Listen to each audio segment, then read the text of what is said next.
What's up, guys? Welcome back to the channel. I want to thank all my new subscribers. Do me a favor, hit that like button, and if you haven't already, hit that subscribe button.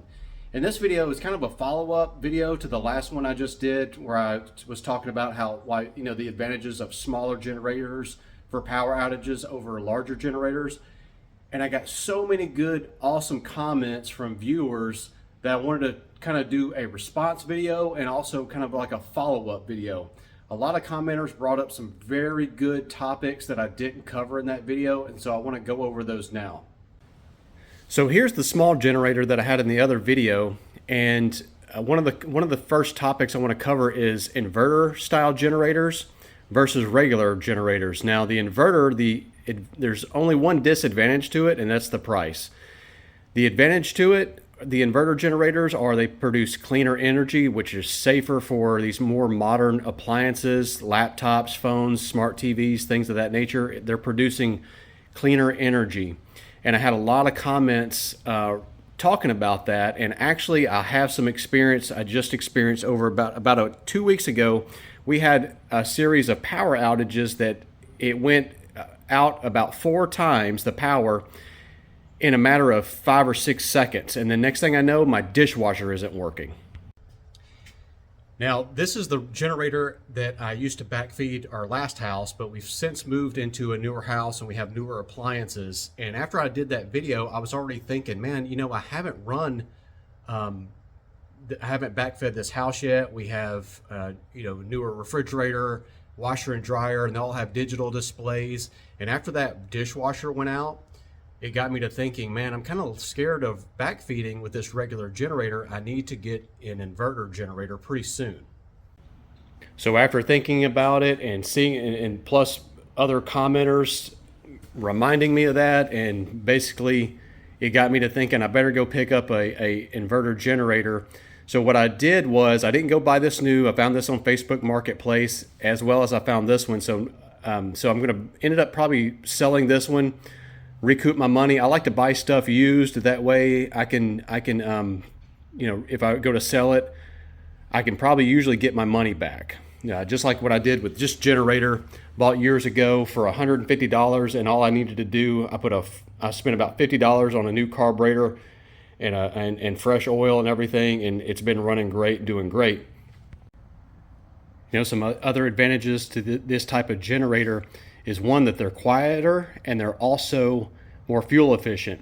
And right here it has an electronic speed control where you can turn that on and it'll adjust the engine speed depending on the load that's put on it, so that makes it more fuel efficient. And this particular model, I've had several Predator generators. I really have liked them.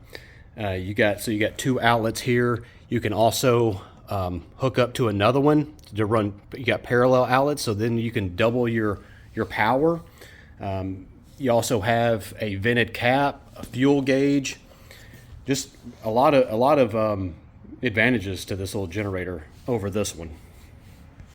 Now, the next topic that people were bringing up was propane versus gasoline, running on propane. Now, I don't have anything that runs on propane except for my shop heater. Now, back when I had an RV, I had several propane tanks, but I just didn't think about it. And I want to thank all you guys for basically reminding me that you can store propane pretty much indefinitely, and that's a great point and a huge advantage versus having gasoline. As you can see here, I've made several videos where I write down the date and then I rotate that gas every 3 months. So now what I want to try to do is trade this generator, get rid of this one, at least try to get a dual fuel where I can run on propane, but I really want to get a dual fuel inverter style generator. Some other great comments were, hey, you could get a 250 gallon propane tank and just run for a long time, and less likely, or almost basically impossible for someone to steal it. But I have and that's a great point, in my opinion. If you can do that, that would be awesome. What I have a question for you guys is, if you do have a dual fuel generator, how long does it run? Like this size, let's say this is a 55 continuous watt generator. How long will it run on a 20-pound propane tank? I have no idea. You can get some conversion kits, but to, convert your regular gas generator where you could do a dual fuel, but personally I'd rather have one that's just already from the factory like that. And also those kits cost around $200, so I believe I could probably flip this generator, maybe find one that needs a little bit of work or hasn't run in a while, get it for cheap, fix it up, that's already a dual fuel. Now, another thing that we mentioned in the last video was being, quiet. So you're not only disturbing your neighbors, that way you're not getting your neighbor Bob mad at you and he's going to come put a nail in your tire because he's tired of hearing your big loud generator running all day and all night. Meanwhile, he doesn't have power. But also, you don't want to attract unwanted attention, potential thieves, things of that nature. It's every house on the block is dark except for yours, and then you have some unwanted attention going on. So being quiet not only is going to keep your neighbors happy, but it may keep you to avoid some unwanted attention. And a lot of comments were saying, hey, just run an inverter off of a battery. And I've actually done that. I don't know why I didn't think about mentioning that in the other video, but let's talk about that now.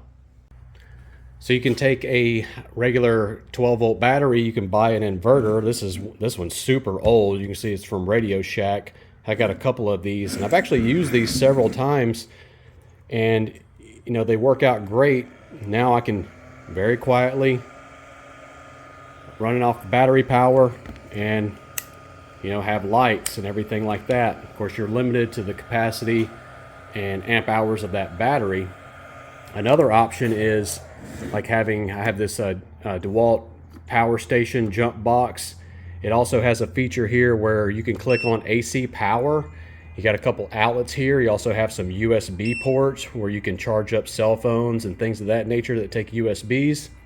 And what I like to be able to do during a, let's say it's a power outage and we're going for a long time without power, I want to still be able to power up batteries, say for like my tools, if I need a drill, impact driver, ratchet, grinder, bandsaw. These things may come in handy during a long-term power outage. Now, another thing to consider is getting a battery charger if you don't have solar, and that's one of my next goal is to get into some solar. Get a battery charger, that way when you are running your generator you can top off your 12-volt batteries. Another thing I'd recommend getting are some little flashlights. I really like these Search Point Scout flashlights. They're very durable and they have a little magnetic base, and you can adjust the head, and they come in so handy. Very durable little lights, but what I really like about them is I can recharge them just by plugging in right here, and whether you're running off generator or your inverter, and they're super bright. I love these lights, very durable. So guys, those were some great points that many of you brought up. I want to thank you for watching the videos and commenting.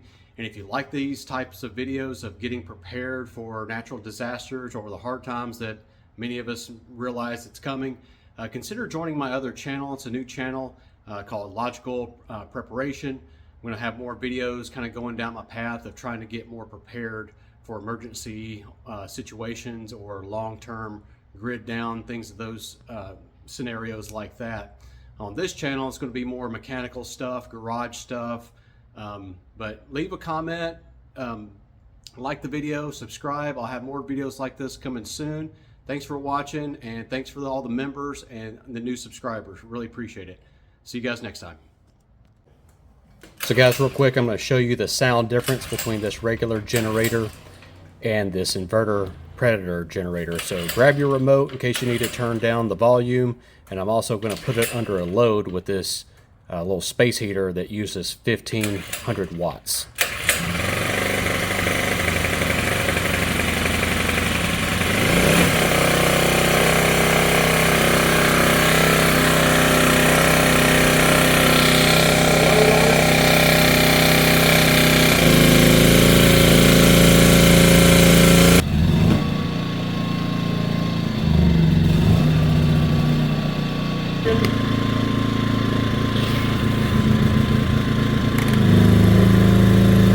pretty much going to be the max